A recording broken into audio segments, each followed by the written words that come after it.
Oi, gente, Roberto Relubiscro aqui. O documentário de quase 2 horas, merecidas nesse caso, Racionais das Ruas de São Paulo para o Mundo, tem uma função de homenagear esse grupo super importante, esse quarteto de hip hop, de rap, muito importante do Brasil, mas também tem uma mensagem de como é possível você ser agente da sua história. Esses quatro caras falam várias vezes de como eles não se curvaram às expectativas sociais que havia em relação a eles por parte da comunidade, da polícia, dos brancos, blá blá blá, e se tornaram donos responsáveis da história deles, com as consequências, com os ônus e com os bônus, né? Então é uma mensagem de empoderamento.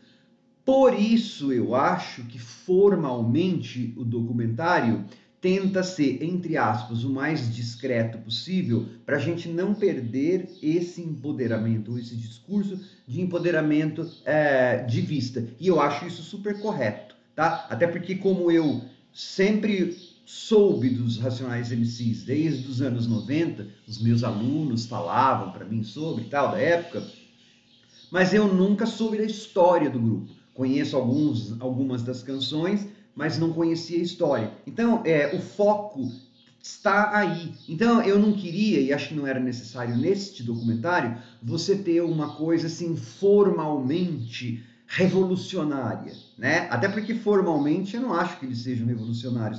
Um monte de grupos de rap fez igual. Eles fizeram ótimo, fazem um ótimo trabalho de rap, de conscientização, com as letras, tudo, mas dentro da estética do hip hop, da estética do rap, tá? Eu acho que a revolução, entre aspas, deles veio de outra forma, muito mais importante, inclusive, né? Hoje em dia, os Racionais estão em lista de vestibulares da Unicamp, que é uma das universidades mais importantes do Brasil, né, que fica aqui no estado de São Paulo, na cidade de Campinas. Só que é o batidão do rap, muito criativo, eu conheço um monte, inclusive as bases do rap. Eu gosto de rap e hip hop, às vezes mais para descobrir de onde eles tiraram os samplers, os samples das bases, né? Geralmente é coisa dos anos 60, 70, 80. Isso aqui é do fulano, do Grandmaster, blá blá blá. Enfim, de forma geral, achei um documentário bem legal. Antes de falar um pouquinho mais detalhadamente, eu gostaria de convidá-los a se inscreverem no canal Robertando, curtir os vídeos, compartilharem-nos, eu agradeço bastante. Eu acho tão legal essa delimitação, né, de dizer quem são esses quatro homens, que o documentário começa muito acertadamente, tipo com um mapa da cidade de São Paulo, né, enorme, falando da onde que aqueles caras são. Metade deles da Zona Norte, lá do fundo da Zona Norte, metade deles lá do fundo da Zona Sul, Capão Redondo, esses bairros assim, que acertadamente, de novo, o documentário coloca um monte de imagens de época dos anos 70. A infância desses caras não foi nos anos 90. Esses caras têm 50 anos, são só um pouquinho mais jovens que eu. A infância deles foi nos anos 70. Aquelas imagens que foram mostradas no começo do documentário não são dos anos 90, elas são dos anos 70 e 80. Eles mesmos falam lá que aquela parte era ainda super rural em São Paulo, tinha boi, tinha tudo, né? Eu morava na periferia nos anos 70, não daquele tipo de periferia, mas lembro de como era a periferia de alguns lugares de Sampa nos anos 70, nem embora eu tenha saído de lá com 9, 10 anos de idade. Então, eles centram muito bem isso, o documentário centra esses caras e começa a falar da trajetória deles. Então eles dão bastantes depoimentos, né? Dos atritos com a polícia, dos momentos em que não só eles tiveram os estouros, né? Tal faixa, que aí vai em ordem cronológica. Ainda bem, eu preciso disso, como não sendo um conhecedor, porque documentário não é feito para conhecedores minuciosos das coisas, especialmente quando é banda de rock, assim, é para gente que é público mais ou menos geral. Aí você pode fazer documentários ultra específicos, né? O umbigo, a cirurgia de umbigo do Mano Brown. Ah, beleza. O cabelo, não sei o quê.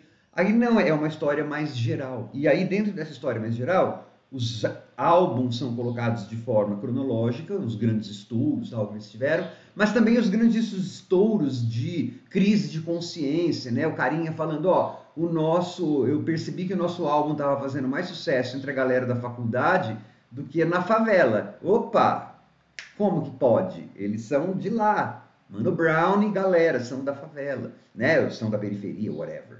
Então eles voltaram para as raízes. O cara falando, pô, eu tava indo ao restaurante, com o cabelinho todo cortado. Não, peraí, né? Eu quero ir do restaurante para mostrar para eles que eu posso ir ao restaurante deles dentro dos meus termos, o que eu amo, né? Um albino que nunca tingiu o cabelo, só quando era criança, mas aí depois passei dessa fase.